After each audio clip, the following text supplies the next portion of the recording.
Ahora, ¿me estás escuchando o se escucha mal? Ahí se escucha, profe. Perfecto. Bueno, disculpen, hay gente acá que está jugando con el router y está haciendo estragos. Les pedí que se queden tranquilos por las próximas 4 horas, 2 con ustedes y 2 con los próximos. Bueno, decía que, o iba a empezar a decir que hoy tenemos, ¿cómo es que se llama? Encima cambió la configuración del Meet. Así que, bueno, que hoy veíamos laboratorio 9, que es la segunda parte de magnetismo. Y lo primero que vamos a ver es energía almacenada en un inductor. Hay un dispositivo que es este que se llama inductor, que en realidad es, por ahí alguno de ustedes los vio en las instalaciones de tubos fluorescentes, más chiquititos, pero es lo mismo, digamos, es lo que se llama en las instalaciones de tubos fluorescentes un balasto. Es simplemente es un inductor. En el caso del nuestro, tiene una resistencia de 2,5 ohms por el alambre que está ahí enrollado y una inductancia de 200 milihenries. Bueno, otras cosas que utilizamos en el laboratorio para esta práctica es la fuente 0,12 volts, un amperímetro que tenga algún alcance mayor que 2 amperes, porque cuando esté circulando la corriente vamos a querer más o menos unos, tenemos esta lamparita incandescente en el camino, y o sea que vamos a tener la resistencia de esta lámpara, ya vamos a ver el circuito, en serie va a estar el inductor, que cuando esté totalmente establecida la corriente, no, perdón, esta lamparita no va a estar en el circuito, ¿eh? No. Tenemos la resistencia esta y la fuente, nada más. Ahí avanzo al circuito, así lo vemos enseguida. Bueno, y tenemos también el amperímetro y el diodo semiconductor. El diodo hace las veces de dejar pasar la corriente solo en un sentido. Si queremos pasar en contra de la flecha, no podemos. La corriente solamente pasa cuando tenemos positivo acá y negativo acá. Ahí sí hay circulación de corriente. Si queremos hacerlo al revés, no. Un LED es algo parecido a esto, lo único que tiene otro valor de caída de tensión acá y se ilumina cuando está circulando la corriente.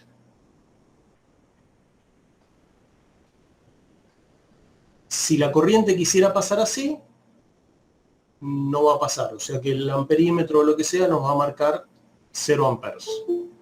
Si ponemos el diodo al revés y la corriente quiere pasar para allá, entonces sí puede pasar y, como en el caso del trabajo de hoy, vamos a tener 2 amperes.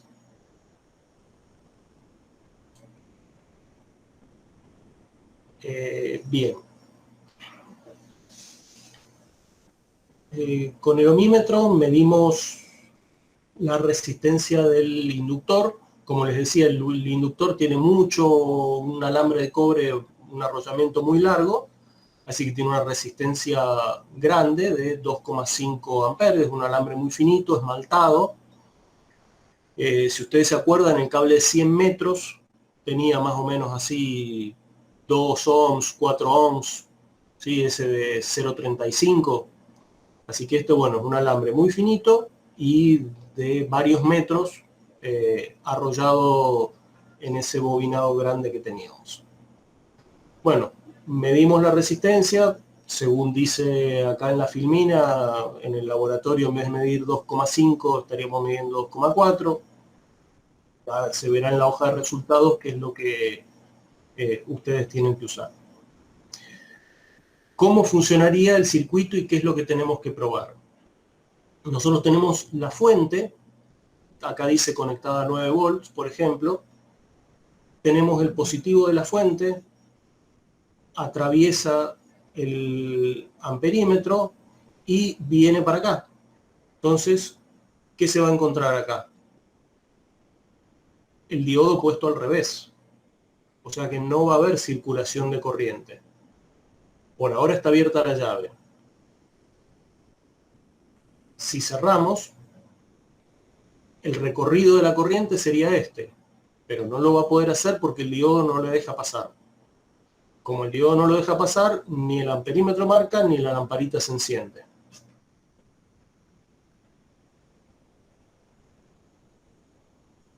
Como dice, el amperímetro nunca registró paso de corriente. No se va a instalar la corriente porque el diodo no nos deja. Después dice la guía que lo que tenemos que hacer es conectar el inductor. Como están viendo acá, esto realmente sucede muchísimo más rápido. Se establece una corriente de 2,03 amperes. ¿Qué es lo que va a suceder inicialmente? Que nosotros ya sabemos que va a suceder. El inductor no va a querer, para decirlo de alguna manera, como si tuviese voluntad, que circule corriente a través de él, que se establezca un campo magnético. Entonces va a generar una diferencia de potencial que se va a oponer a esa circulación de corriente. Esa diferencia de potencial al principio va a ser grande, después se va a ir estableciendo la corriente. En la medida que se establece una corriente, baja esa resistencia o esa oposición que tiene a que se establezca la corriente, porque ya la corriente no quiere subir más o no mucho más. Entonces, como cada vez la corriente quiere subir menos, el inductor se opone menos, hasta que se termina de establecer la corriente final, como decían en los ejercicios, después de mucho tiempo. Sí, en este caso son algunos milisegundos. ¿Qué es lo que va a pasar entonces? Vamos a tener una corriente circulando a través del inductor y va a volver a la fuente. Va a pasar por el amperímetro, va a circular a través, y por esta rama no vamos a tener circulación porque este potencial es más alto que este, y entonces al diodo la corriente en este sentido no lo puede atravesar. Entonces, veamos qué es lo que está pasando. Como les decía, se establece una corriente. Por acá no hay corriente, porque el inductor está al revés. ¿Qué es lo que le pasa? No el inductor, perdón, el diodo. ¿Qué es lo que le pasa al inductor?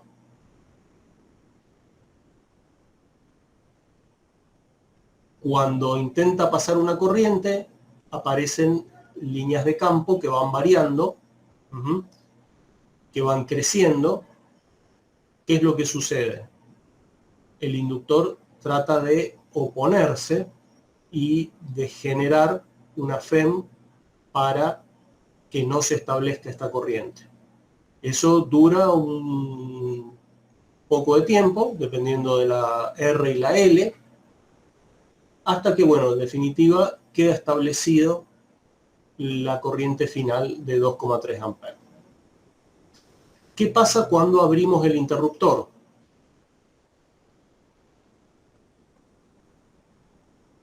Fíjense la lamparita.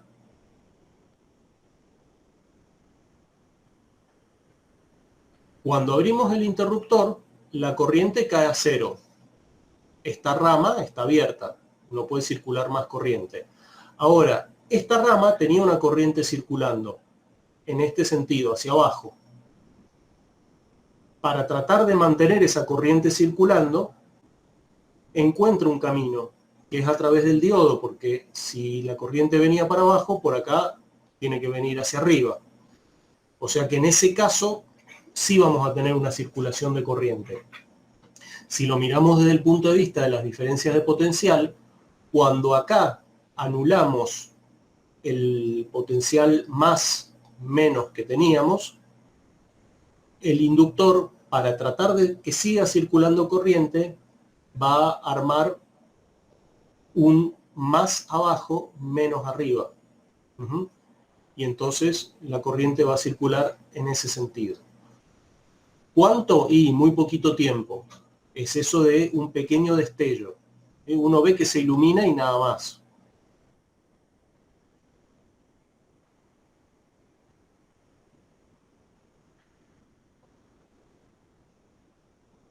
y es más o menos así o menos, digamos, lo que sucede. O sea, se ilumina y se desaparece.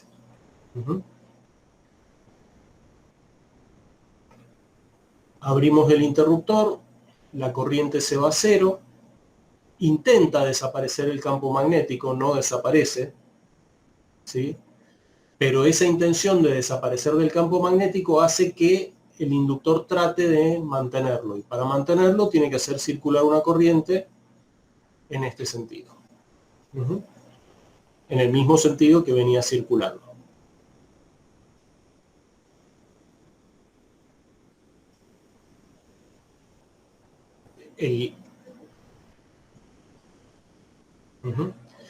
Bueno, ¿alguna consulta, alguna duda sobre de qué se trata esto? No, profe, gracias.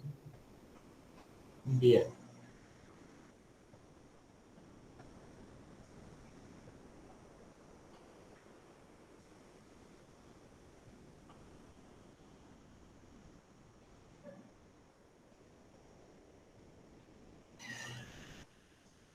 En la experiencia 2 se hacen 2 o 3 pruebas. La primera es la, digamos, la más importante. Tenemos una fuente de 110 volts en el laboratorio que le enchufamos a todas las mesas. O sea, le enchufamos en un punto y le mandamos 110 a todas las mesas. Y usamos este electroimán conectado a esa tensión de 110. Cuando apretamos el pulsador, el electroimán va a tener esa circulación de corriente alterna. La fuente de 110, el electroimán, acá arriba sobresale muy poquitito el núcleo concatena las líneas de campo y hace que se cierren un poquito más arriba. En algún momento nosotros tenemos la opción de poner un cilindrito de hierro acá arriba y prolongar el núcleo. Ya vamos a ver por qué, porque las líneas de campo les resulta más fácil ir por el hierro que ir por afuera. Tenemos un anillo de aluminio. Esto es un disco. No sé si alguna vez vieron los medidores de electricidad de consumo de las casas, que tienen un disco que gira. Ustedes le ven nada más que el frente al disco, o si se inclinan un poquito, por ahí ven un poquitito más. Pero en realidad es esto, es un disco con una suspensión, un disco de aluminio que puede girar muy fácilmente. Y vamos a tener un imán. Entonces, con este imán lo vamos a mover alrededor del disco y vamos a ver que pasan cosas, eso en la última parte. Otro elemento que tenemos es este solenoide, que es un bobinado, en el cual vamos a obtener una FEM cuando varía un campo magnético, y tenemos conectada una lamparita entre los extremos del bobinado, o sea que cierra el circuito a través de la lamparita, y si se induce una FEM, va a haber corriente a través de la lamparita y vamos a ver la lamparita encendida. Bien, y para otras pruebas un microamperímetro.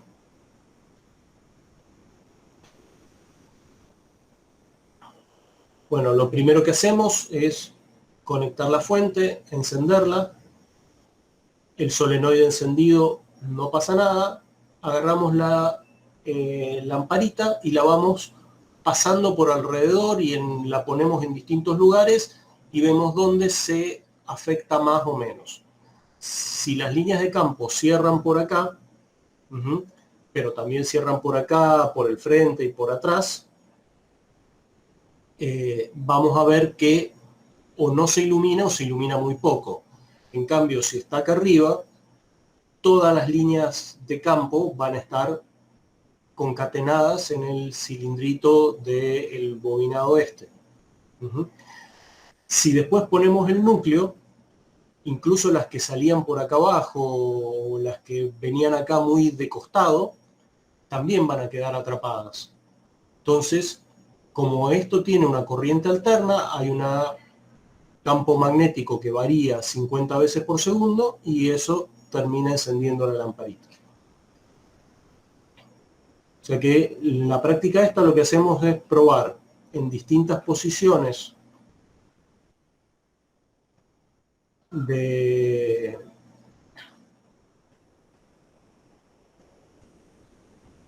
la bobina y la lamparita hasta ver que se encienda. Cuanto más cerca está de esa posición, más se enciende, y cuando más largo es el núcleo, más se enciende.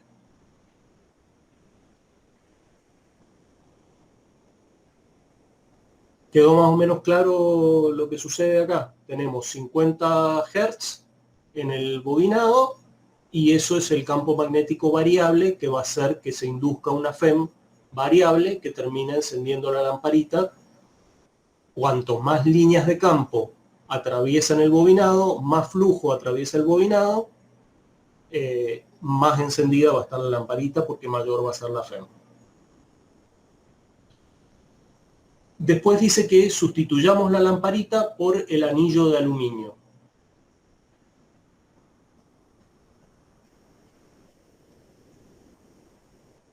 El anillo de aluminio lo que termina haciendo en esa posición es 50 veces por segundo quedarse con fuerza que lo expulsa de la posición baja, digamos. En el anillito tenemos que pueden circular corrientes. Cuando la corriente alterna pasa por cero, no hay flujo magnético. En cuanto empieza a crecer la corriente en el inductor de abajo, en cuanto empieza a crecer la corriente, empieza a crecer el campo magnético. Cuando crece el campo magnético, el anillo siente que hay un campo magnético que lo está tratando de atravesar, o sea que hay un flujo magnético que está variando en su interior. ¿Qué es lo que va a hacer? Va a inducirse una FEM que hace circular una corriente que se opone a ese crecimiento. Cuando se opone, lo que hace es expulsar el anillo hacia arriba. Pero enseguida se llega a un máximo de variación de flujo, ahí como que ya no hay más fuerza para sostener el anillo y el anillo empieza a bajar. Ahí empieza a disminuir el campo magnético. Entonces el anillo siente que está disminuyendo el campo magnético, trata que no disminuya y así con esa frecuencia de 50 Hz y la derivada de los 50 Hz en el anillo, vamos a ir teniendo que el anillo empieza a saltar alrededor de una posición de equilibrio y si prolongamos el núcleo, salta más. Otra de las cosas que se ve que sucede es que si tenemos el prolongador del núcleo, ¿sí?, la zona de equilibrio tiene muy pocas líneas de campo que se escapan. Si yo quito este anillo, quito esta prolongación, el anillo queda por acá abajo y pega saltos bastante altos, vibra mucho, porque en cuanto sube un poco ya hay muchas líneas de campo que se escapan. En cambio, cuando tengo esta prolongación, la mayor líneas de campo que se escapan están acá arriba. Entonces las que se escapan por acá, que las hay, son menos. O sea que en cuanto el anillo sube, la variación de flujo acá es muy lenta por el hecho de cambiar la posición. En cambio, cuando no está la prolongación del núcleo, la variación de flujo, al cambiar de flujo promedio, digamos, al cambiar la altura o la distancia al bobinado, es más grande. O sea que si no está la prolongación, vibra mucho más que si está la prolongación. Que vibra, se mueve, rota, o no tiene un equilibrio absoluto, digamos, no es que se quede quieto, baja un poquito, vuelve a subir, baja un poquito, vuelve a subir, hace esos 50 veces por segundo, pero no sin pegar demasiados saltos. En cambio, cuando no está el núcleo, los saltos son bastante más grandes.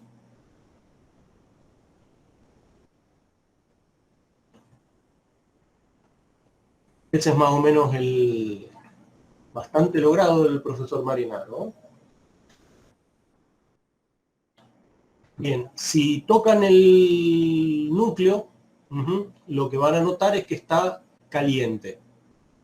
¿Sí? Se entibia, no es que está caliente, se entibia. ¿A qué se debe eso? A que hay dos fenómenos. Uno es que el hierro este está hecho de dominios ferromagnéticos o dominios, pequeños partecitas del hierro que se comportan todas juntas como imanes. Y si yo estoy variando la dirección del campo 50 veces por segundo, esos dominios magnéticos se están reacomodando internamente en el imán, en el núcleo, también 50 veces por segundo. Pero aparte de eso, y más importante en este caso, es que el cilindro este es un conductor, y como es un conductor, esas variaciones de corriente inducen cambios de campo magnético que a su vez inducen FEMS adentro del cilindrito este. Esas FEMS adentro del cilindro hacen que aparezcan corrientes que intentan, digamos, por Lenz, disminuir esas variaciones de campo magnético. Y eso cambia 50 veces por segundo, entonces tenemos muchas corrientes circulando acá adentro. Ahí en la guía pregunta, bueno, ¿y qué puede hacer uno para disminuir esto? Y lo que se suele hacer es laminar, no por ahí acá que tengo un núcleo cilíndrico, pero cuando uno consigue núcleos rectangulares o así con formas de lámina, formas de U o cosas por el estilo, en vez de hacer una U compacta de 1 centímetro por 1 centímetro por 5 centímetros de altura, donde va a arrollar los conductores, hace varias láminas, una pegada a la otra, de, no sé, 1 milímetro de espesor cada una, hasta lograr los 10 milímetros por 10 milímetros que tenía. Entonces tengo una lámina de 10 milímetros por 1 milímetro, pintada con material aislante, con una pintura aislante, pegada a otra placa, pegada a otra placa, pegada a otra placa, para armar un, como no un cilindrito, pero sí un tubito de área rectangular de 5 centímetros de altura por 1 centímetro cuadrado de área. Entonces, bueno, con eso uno consigue que no haya circulación de corriente entre lámina y lámina y se termina calentando menos. La ventaja de que no se caliente es que no hay pérdida de potencia por culpa de ese calentamiento.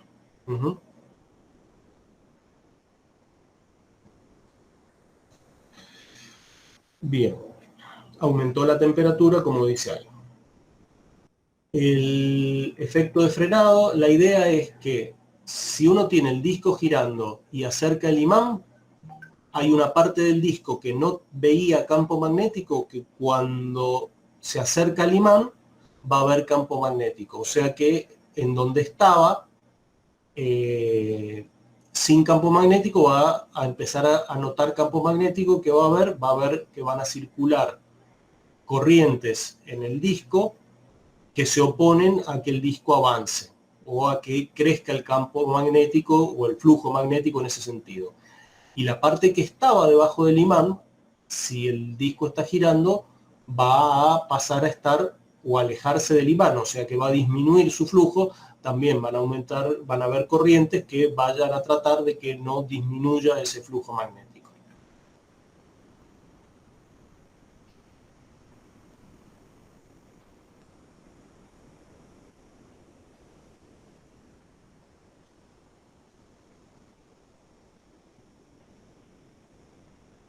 En realidad se frena mucho más rápido. Pero bueno, uno puede dejar el imán y pegarle así un poquito de costado al disco y va a ver que el disco empieza a girar por la fuerza que le hacemos, pero enseguida se frena por culpa de que está el imán. Y el efecto motor es parecido, pero acá lo que hacemos es pasar el imán por una partecita donde podamos mover los dedos, y cuando pasamos el imán, lo mismo, la parte a la que nos estamos acercando del disco va a empezar a notar que el campo magnético trata de aumentar, se va a oponer, o sea que van a generar corrientes, esas corrientes van a hacer que se aleje esa parte, mientras nosotros seguimos moviendo el imán hacia adentro, hasta que después pasamos y empezamos a sacar el imán del disco y siempre que lo estemos moviendo estamos pasando de una parte que no tiene campo a otra parte que tiene campo.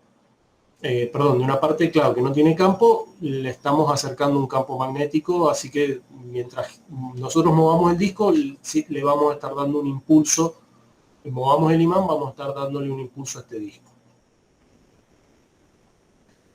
¿Alguna duda o pregunta sobre esta parte? No. ¿Siguen ahí todos? ¿Alguno por lo menos? Sí, profe, de mi parte no hay duda. Sí, profe. Bueno.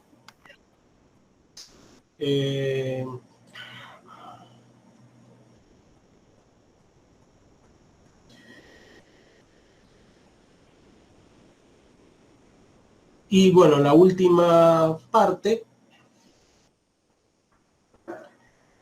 es probar distintos acoplamientos de bobinas y después ver relaciones de inducción. Se tiene, esto lo tenemos como por duplicado. Tenemos un hierro en U, y después este es para la segunda parte. En la primera parte vamos a probar con dos bobinas y vamos a ver que acá tienen un agujerito para poder ponerle o no entrehierro. Entonces, ponemos dos bobinas una al lado de la otra, habíamos inyectado una corriente en una y medimos la FEM que vemos en la otra. Y vamos variando cómo es el acoplamiento para ver qué se consigue o qué tensión se consigue en cada caso.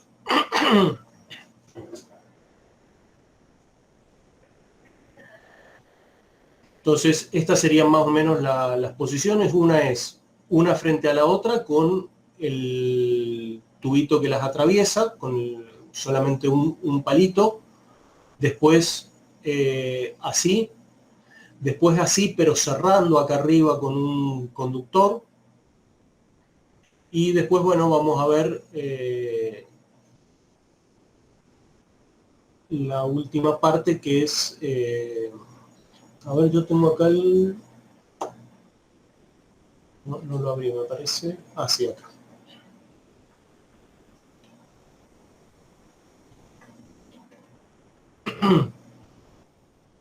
Entonces, bueno, eso lo que hacemos es esto. Tenemos las dos bobinas, una enfrentada a la otra. Las bobinas, tenemos bobinas de distinto tipo, de distinta cantidad de vueltas, ¿sí? Hay dos que son iguales, de 400 vueltas, si no recuerdo mal, que es con la que hacemos esta prueba. O sea que si nosotros ponemos 6 volts de alterna acá deberíamos obtener más o menos 6 volts de alterna. Pero ¿qué va a pasar? Las líneas de campo de este bobinado van a venirse por acá y por acá. O sea, no van a atravesar todo este inductor. Algunas van a atravesarlo por acá, ¿sí? Van a salir antes. Si pongo un entrehierro acá, va a mejorar y va a ver que las líneas de campo, la mayoría, van a tratar de hacer así. Pero igual algunas van a escapar por acá, van a escapar por acá. otras por acá y la mayoría van a venir por acá. En este caso lo mismo, vamos a tener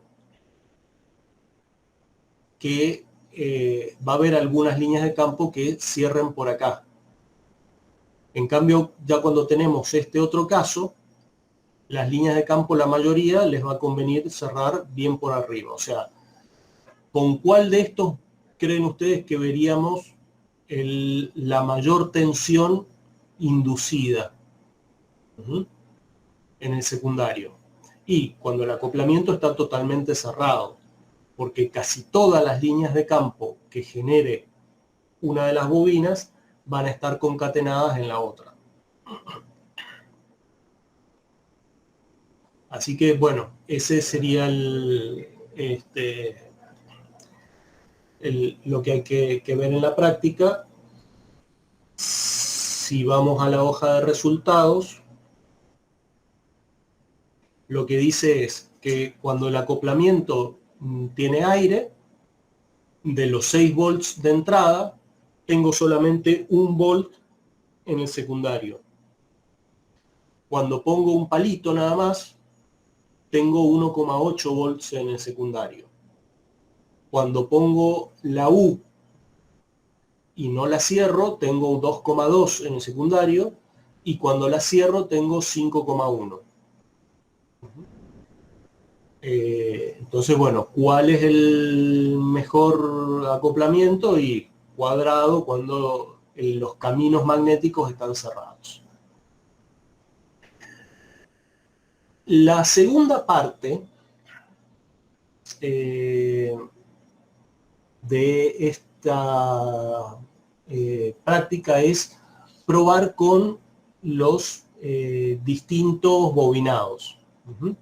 Como les decía, teníamos 2 de 400 y después una de 200, una de 800, una de 1600 y otra de 3200 vueltas.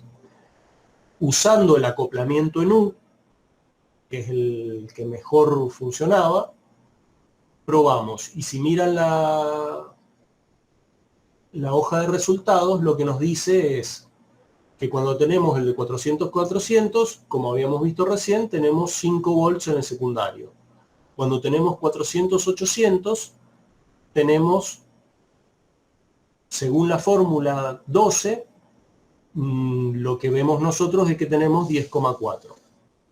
Cuando tenemos 400-200, vemos que tiene 2,1. Si el acoplamiento fuese perfecto, tendríamos 24, pero tenemos 21,8 para 1600, y para 3200, un acoplamiento perfecto daría 48. Efectivamente lo que tenemos son 44. Como máquina eléctrica, digamos, aprovechando que no se mueve, es muy buena.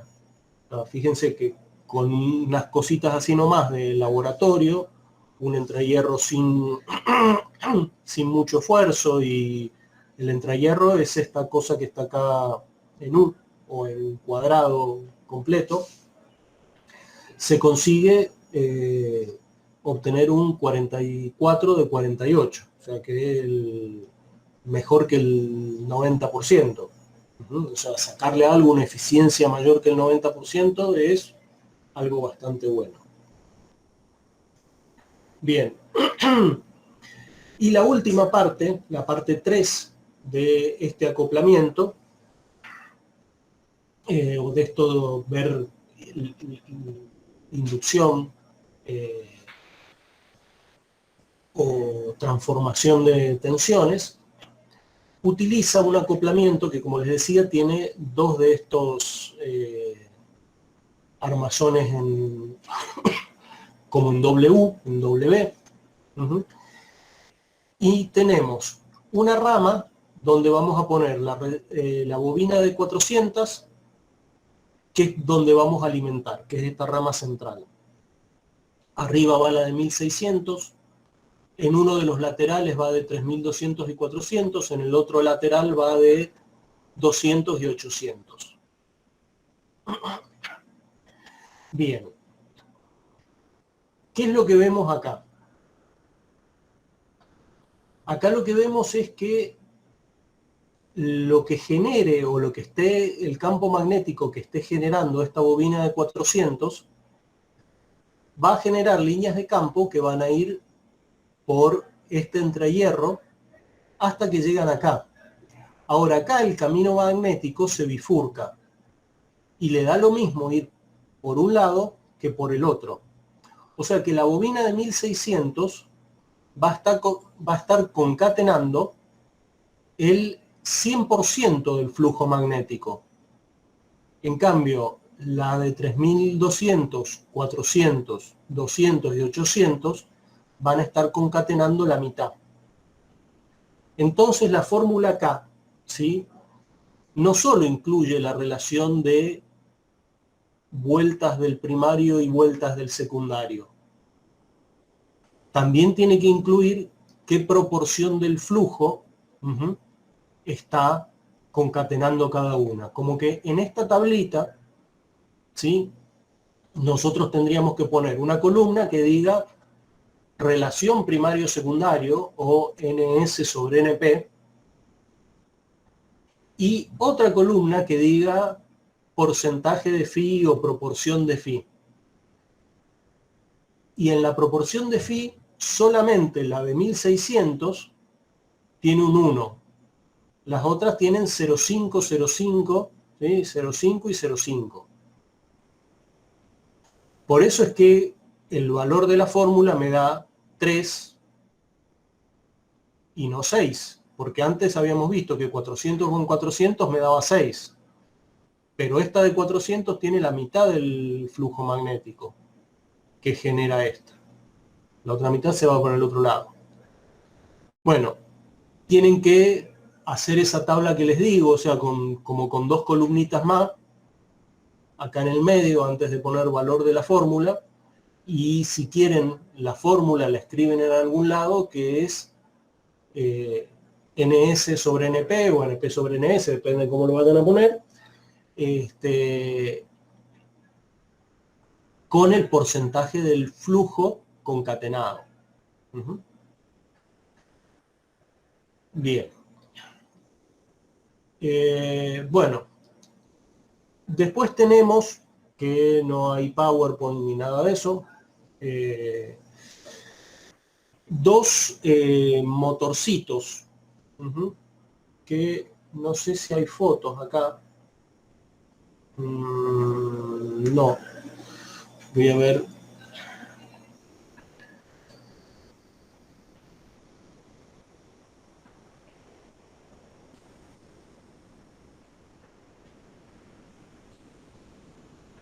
Y la guía...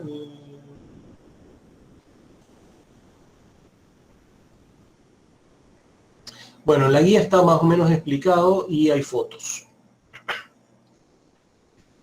Fíjense, en realidad no tenemos una espira, sino que tenemos un montón de espiras todas acá, y las últimas dos, ¿sí?, la primera y la última, sí están conectadas así.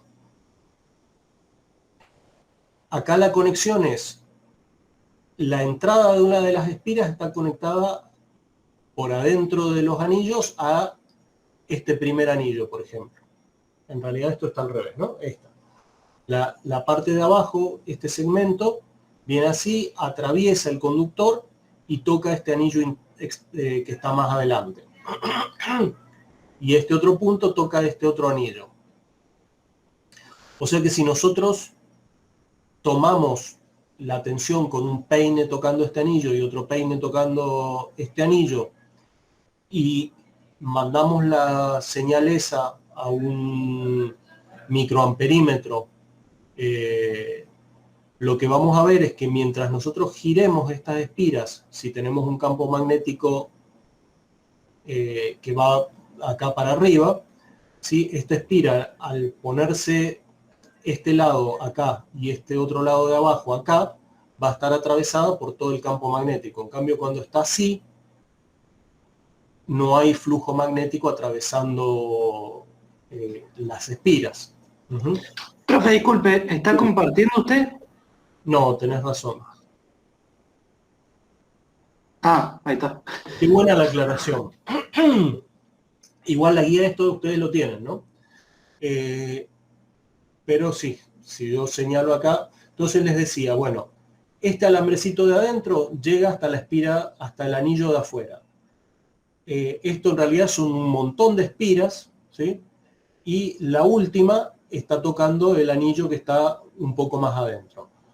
Después, con unos peines, unos cepillitos, unos alambres, tocan estos dos, o en algunos equipos usaban antes carbones que los empujaban con un resorte. Eso hace la conducción hacia afuera. Entonces, mientras esto puede estar girando, los anillos también, todo junto, a través de esas conexiones de los carbones o de lo que sea, uno puede sacar corriente de acá. Acá lo que tenemos es un imán permanente que genera un campo magnético. Así, el campo magnético no está atravesando ninguna espira. Cuando esto está de costado, está paralelo acá, el campo magnético que va para arriba atraviesa todo esto. Entonces, en la medida en que va esto, así como está en esta posición, tendría 0 flujo magnético. Y cuando está totalmente horizontal, tendría el máximo flujo magnético. Y eso es lo que vemos en la señal de salida.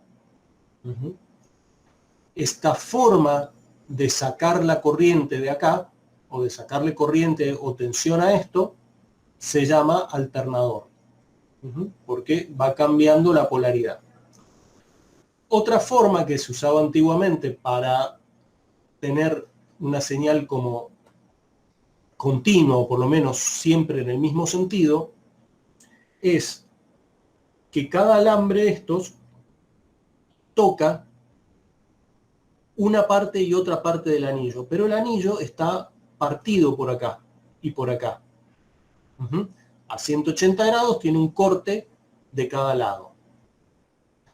¿Eso qué hace? Que cuando yo saque una parte con un contacto de este lado y otra parte con un contacto de este lado, los contactos están tocando una y otra parte de las espiras. Cuando esto gire, este anillo que está arriba va a entrar en contacto con la salida de este lado. Y este anillo que ahora estaba en contacto con la salida de este lado va a quedar en contacto con la salida del otro. Entonces, si uno ordena eso con el campo magnético, lo que termina obteniendo es que saco corriente en un sentido, dejo de sacar corriente o de tensión porque estoy justo en esta posición en la que el flujo magnético es 0, y cuando vuelvo a tener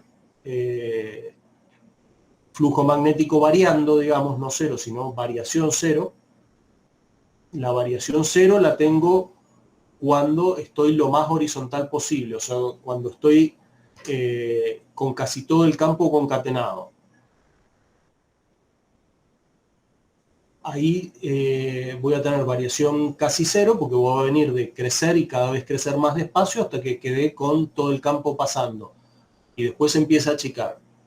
Y en algún momento esto se invierte. Cuando se invierte la polaridad, porque esta parte que yo estaba tocando ahora pasa a tocar el otro conductor, y esta que estaba tocando el otro conductor pasa a tocar el de este lado, es lo que me hace que se esté rectificando, digamos, de manera mecánica la sinusoidal que tenía acá.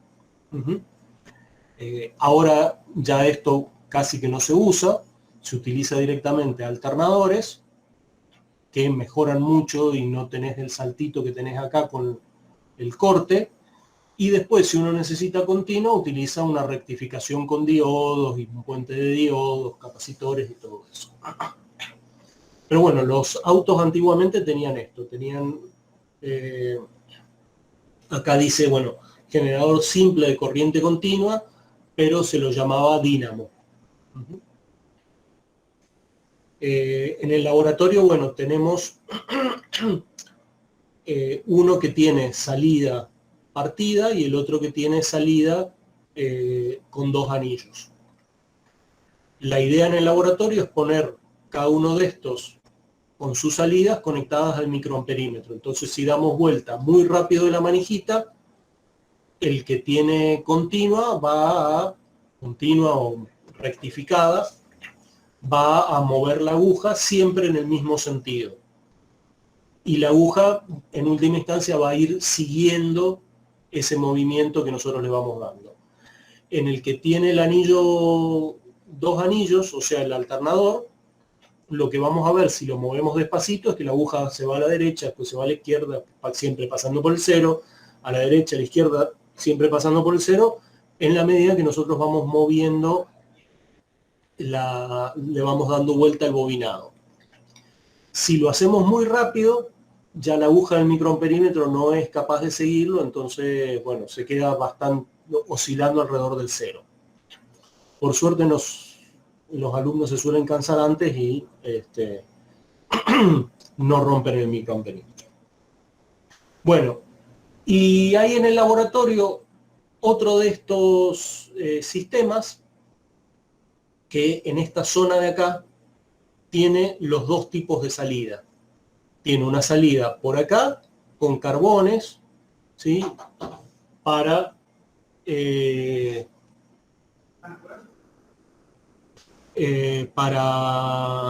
¿cómo es que se llama? Para sacar la corriente rectificada, y después dos acá con unos alambrecitos que se apoyan en los dos disquitos estos,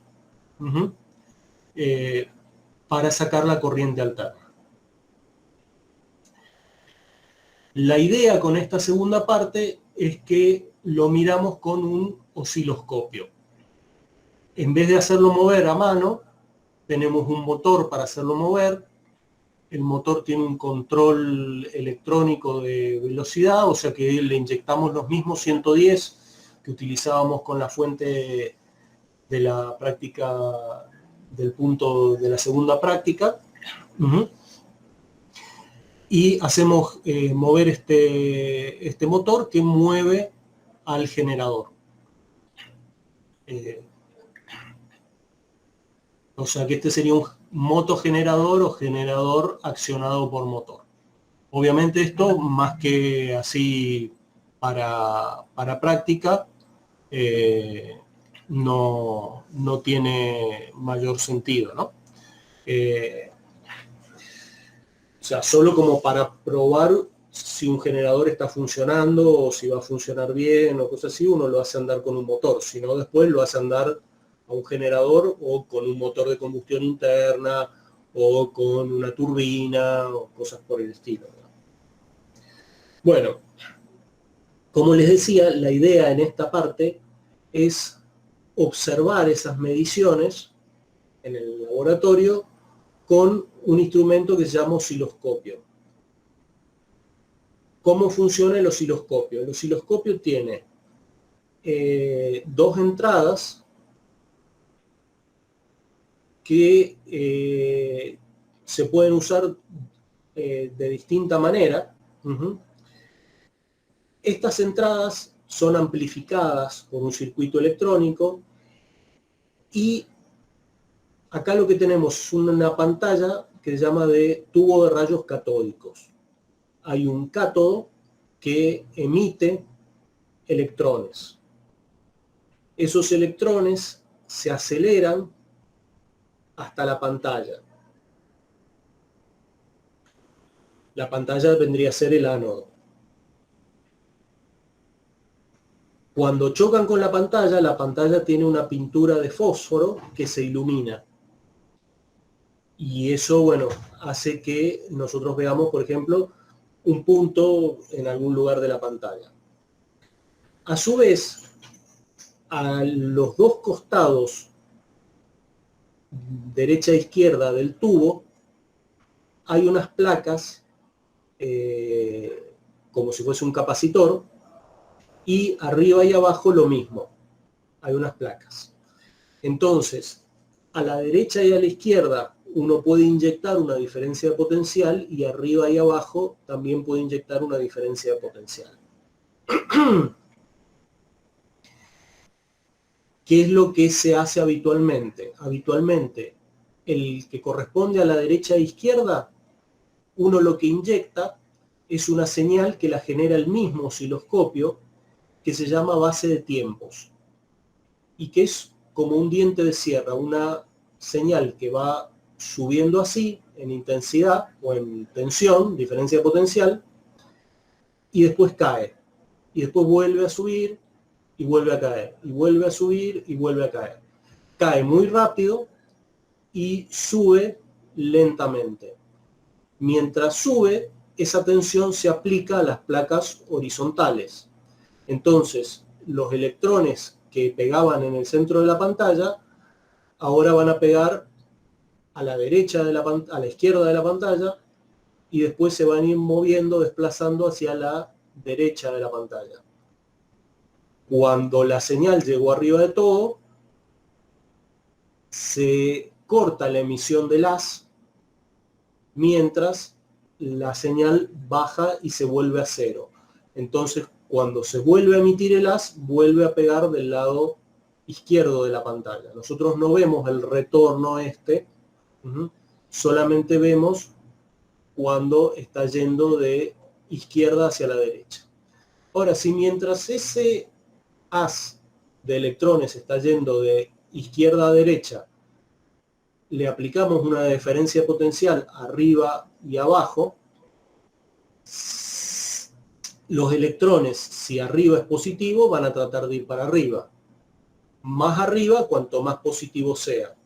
Bueno, entonces, si a esa entrada le conectamos lo que genera nuestro generador, lo que vamos a ver es que si la señal esa que le estamos conectando tiene una forma senoidal, como estamos barriendo en el tiempo, en la medida que la señal suba, el impacto de los electrones va haciendo cada vez más a la derecha. Y así que vamos a ver dibujada esa señal senoidal en la pantalla. Ese es el funcionamiento del osciloscopio así a grandes rasgos.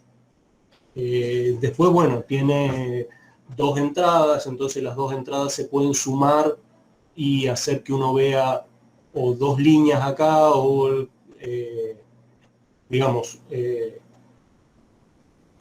hace una conmutación de una y de la otra y entonces vamos viendo dos líneas en la pantalla, o puedo hacer que una vaya al eje de los tiempos, o sea, al eje derecha-izquierda, y entonces empiezo a ver cómo está relacionada una con la otra, y si las dos tienen la misma fase, voy a ver como un círculo o una elipse, dependiendo de la fase que tengan y de las amplitudes. El doble voy a ver como un 8. Eso se llaman figuras de Lissajous, que se pueden hacer con los osciloscopios. Y bueno, y tiene distintas funciones para sincronizar el disparo del haz y acoplarlo a lo que sería la tensión que uno le está inyectando en el eje vertical.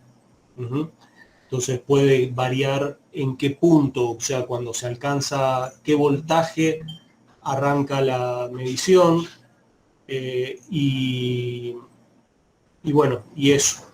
Entonces, la idea con esto es explicar esas cosas. En particular, este generador tiene una configuración un poco rara para lo que sería un motor o generador de continua o de una o así un alternador. Tiene como el núcleo es como una estrella, ¿sí? Porque en realidad estaba pensado para tener 3 bobinados superpuestos, lo que ustedes alguna vez deben haber escuchado como trifásica. Son bobinados que están a 120 grados uno del otro. En realidad nosotros lo hemos desarmado esto, un profesor hace muchos años, ya falleció, lo desarmamos y tiene ahora un solo bobinado. Pero por culpa de esos entrehierros medio raros, da forma, digamos, no llega a ser una senoidal demasiado bonita la que se obtiene acá. Así que si en algún momento pregunta sobre por qué tiene forma rara la guía o algo así, bueno, es porque ¿cómo es que se llama? El entrehierro del generador no es perfecto. No es tiene una disposición un poco extraña. Por eso, porque estaba pensado para un generador o motor de trifásico. Bueno, y eso sería todo. Si quieren después, bueno, vean algún video de lo que es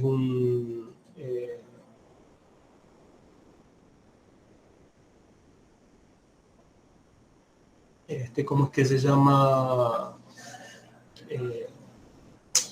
Un osciloscopio, digamos, y cómo funciona un osciloscopio. Bueno, eso sería todo. No sé si tienen alguna consulta. ¿Pudieron leer la guía y la hoja de resultados como para ver si les quedó alguna duda? ¿No? Yo por mi parte estoy bien, profe. Bueno, entonces si no tienen ninguna otra consulta, o ninguna consulta, ¿llegó alguien tarde que quiera que le tome el presente? Porque a los otros saqué una foto. Yo entré 5 minutos tarde, creo, profe. No, sí, vos estabas en Yo. la foto. ¿Cómo? Yo fui que entró y cuarto, Ajá, tirando y 20. Fernández. Ujú. Y yo tenía una consulta, o sea, no, Sí. no tirando más al práctico, sino el tema de preguntarle por qué se decía que los transformadores toroidales como que generan menos ruido en la señal. No sé si me entienden. Eh, el flujo magnético en el toroide, si ustedes se fijan cómo es el campo que se genera en un toroide y todo, es bastante más uniforme. Sí. Entonces, la inducción que se hace de compartir el núcleo con forma toroidal es mejor que estos que tienen así bordes rectangulares como los que estuvimos viendo ahora en la práctica. ¿Sí? O sea, a las líneas de campo se pierde menos en los bordes si no hay bordes. ¿Sí? O sea, cada vez que el campo magnético tiene que girar 90 grados, hay parte que se pierde. En cambio, si en vez de tener que girar 90 grados, lo hace más derechito, esa configuración mejora el acoplamiento.